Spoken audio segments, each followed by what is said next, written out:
ఇద్దరూ సంతోషంగా బయటికి వెళ్లారు సరే, ఇంట్లో కూడా ఉష సంతోషంగానే ఉంది కదా అన్నయ్య గారు.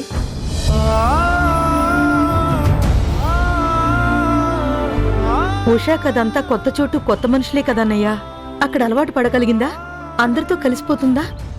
ఏ ఇబ్బంది లేకుండా ఉండగలుగుతుందా? భర్త చేత 3 ముళ్ళు వేయించుకుంటే సరిపోతుందా? ఇలాంటి పరిస్థితుల్లో ఉన్న భర్తని క్షేమంగా చూసుకునే బాధ్యత తనకి లేదా? ఆవిడ గారికి చేత కాకపోతే చెప్పండి, నా కొడుకుని నేను చూసుకుంటాను. అన్నయ్య గారు, నేనేమైనా అడగకూడని మాట అడిగానా? మరి లేకపోతే ఏంటే? నేను నీకు ముందే చెప్పానా, తేజ ఇంటి కోడలుగా వెళ్తుంది అంటే దేవుడి దగ్గర దీపం పెట్టినట్టే అని. ఆ ఇంట్లో దాన్ని ఒక మహారాణిలా చూసుకుంటున్నారు. నువ్వేమో ఇంకా బాగానే ఉందా, బాగానే తింటుందా అని అడుగుతున్నావు. తను ఒక తల్లిగా తెలుసుకోవాలనే ఆరాటం ఉండటంలో తప్పులేదురా. కరెక్టే కదా అన్నయ్య గారు.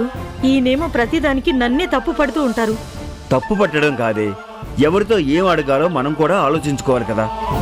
ఆ ఇంట్లో ఉషా చాలా సంతోషంగా ఉంది. నువ్వు ఇంకేమీ ఆలోచించుకో. సరేరా, నేను ఇంకా బయలుదేరుతాను. అదేంట్రా, ఎలా వచ్చి అలా వెళ్తానంటున్నావు? ఆఫీసులో కొన్ని అర్జెంట్ పనులున్నాయిరా. కనీసం కాఫీ అయినా తాగి వెళ్ళండి అన్నయ్య గారు. లేదమ్మా, ఇంకోసారి వచ్చి ఏకంగా భోంచేసి వెళ్తాలే. అరే, ఇది మరీ దారుణంరా. మా ఇంటికి వచ్చి కనీసం కాఫీ కూడా తాగకుండా వెళ్ళిపోతే నేనేమనుకోవాలి? రోజు నీ కూతురు పెట్టిన కాఫీయే తాగుతున్నాను లేరా. మరీ అంత ఫీల్ అయిపోకు. నేను వెళ్ళొస్తాను. ఉంటానమ్మా, ఉంటారా.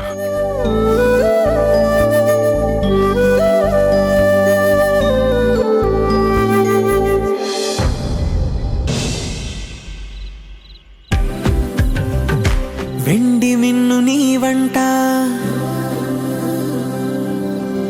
నేల కన్ను నేనంట.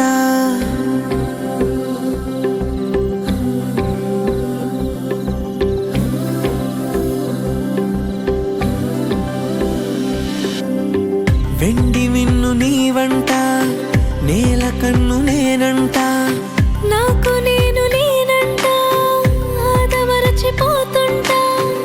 అంతులేని ఆలోచనగా నీ తాడుకు వేస్తా. ఈ వసంతం ఎక్కడ కూర్చున్నారేంటి? ఈ వెన్నెల, ఈ కీచురాళ్ళు, గాలికి ఊగే చెట్ల ఆకుల అలికిడి, అప్పుడప్పుడు నిశ్శబ్దం వినడానికి చాలా బాగుంది. హలో, కవితలు చెప్పాల్సింది నేను, మీరు కాదు. నేను కవిత్వం చెప్పలేదు, నా మనసుకు అనిపించింది చెప్పాను అంతే. అబ్బో, అంత ఉడుకుంటున్నారెందుకు? కవిత్వంలో ప్రవేశం లేకపోయినా చాలా బాగా చెప్పారు.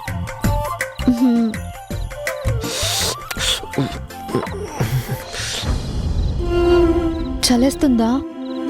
కొద్దిగా. మీ చలి తీర్చే ఓ పంచైనా. ఏంటి సిగ్గా? హలో, నేనన్నది వేరే పని కాదు. అయ్యో రామా, ఉండండి.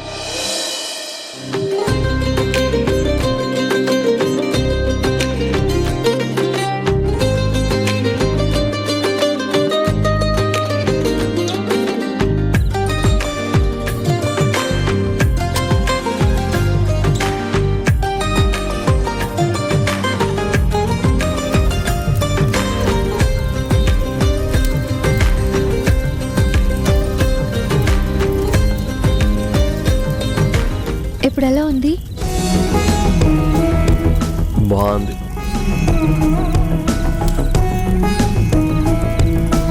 నువ్వెప్పుడు ఇలా నవ్వుతూనే ఉండాలి. ఎందుకు?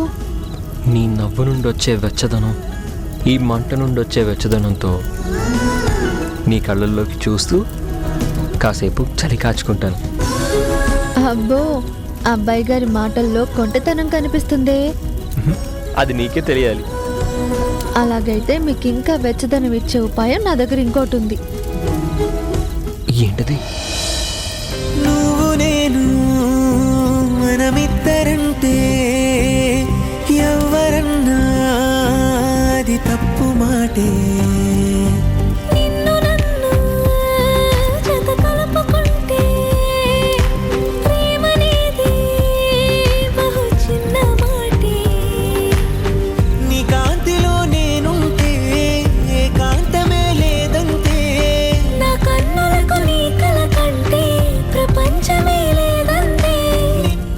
కదా.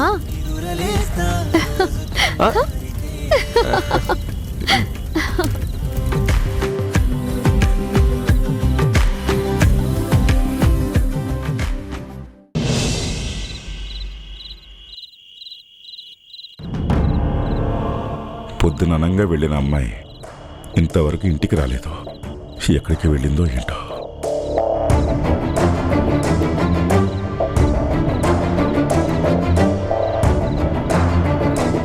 నాన్నా మీరింకా పడుకోలేదా?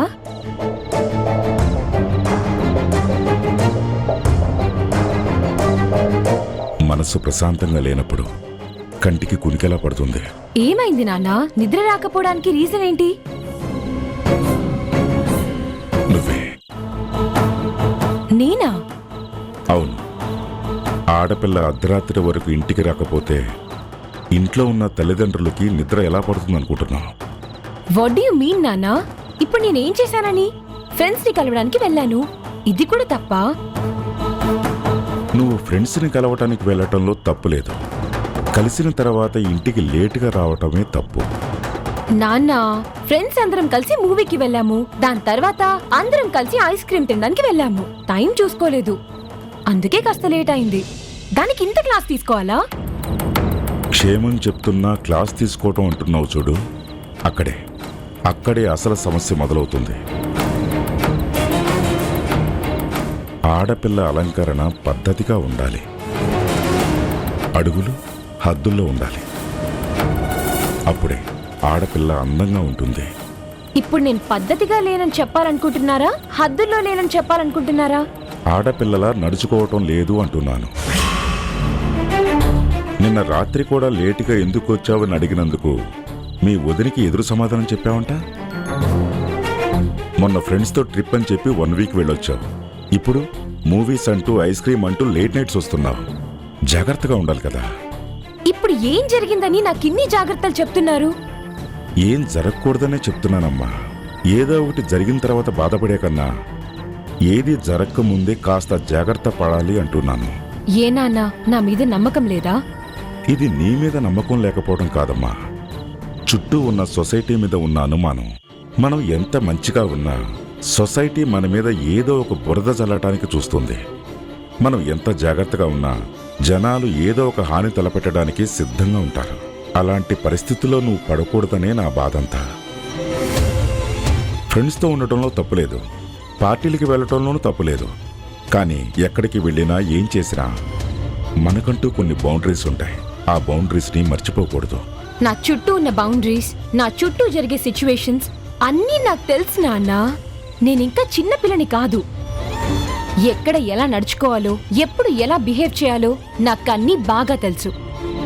చూడమ్మా, నీ వయసులో ఉన్న పిల్లలకి తెలుసుకోవడం కన్నా తెలుసు అని అనుకోవడమే ఎక్కువగా ఉంటుంది. అన్నీ తెలుసు అనే అహంకారంతో ఉంటారు.